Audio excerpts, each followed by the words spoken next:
In this video, I'm going to show you how to connect your PS5 controller to your iPhone so that you can use it for mobile gaming. Now the first step is enabling your controller to be found via Bluetooth. So what you're going to want to do is push this PS button and this share button and hold it down for a few seconds. And then when it's ready, your controller will start blinking rapidly. So you can see here the lights are flashing. That means it's able to be paired to any device.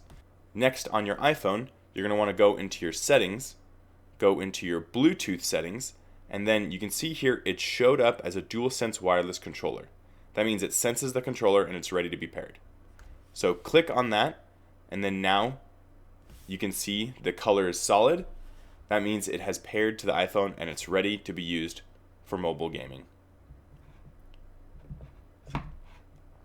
So open up a game and enjoy.